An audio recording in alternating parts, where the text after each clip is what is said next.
We're on Psalm 140. It is said to be a Psalm of David.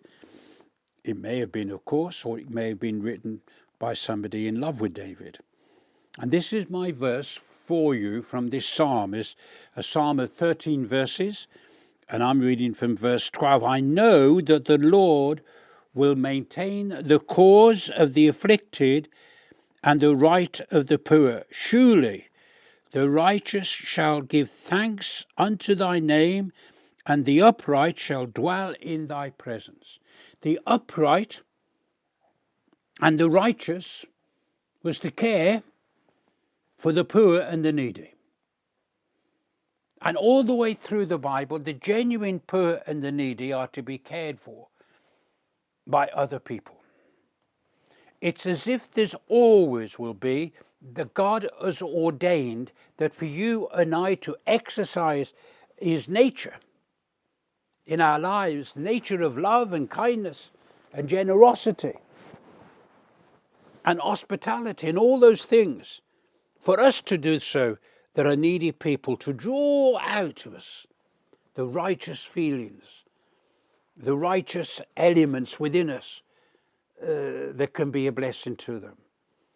It is said by historians, and I've not checked it out, but it is said by the historians that one of the reasons why the church grew so fast in the first 400 years was because it cared for the widows and the orphans.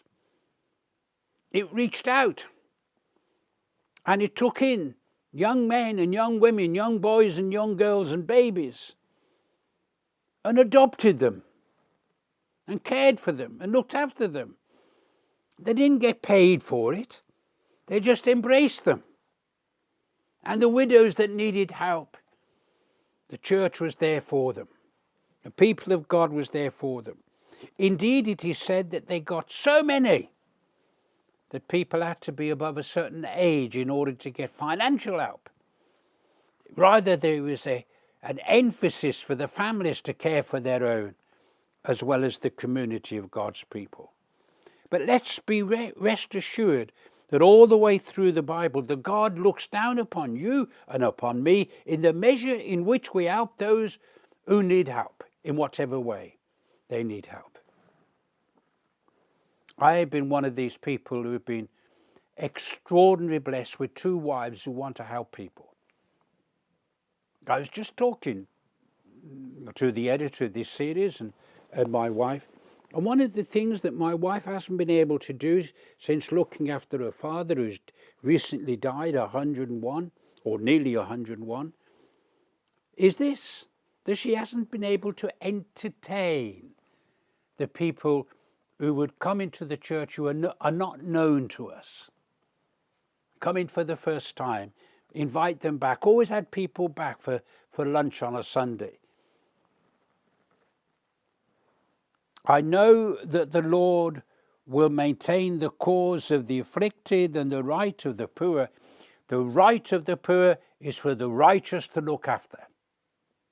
The poor have a right, and they're to look after them. And that could be you. And that could be me. Take the thought with you today. Is there somebody that I know of that I could be a blessing to today and bring a blessing? It might be that you have to write out a check or transfer some money from your bank to their bank. That happens. It might be that some people need you to have a cup of coffee with them. That also happens. The needs of people are various. The poor and the poverty of people. And we are there to be God's nature to them. So from myself, the nature of God can come out and be a blessing to others. It's the thought for today. Hold on to it. Bye for now.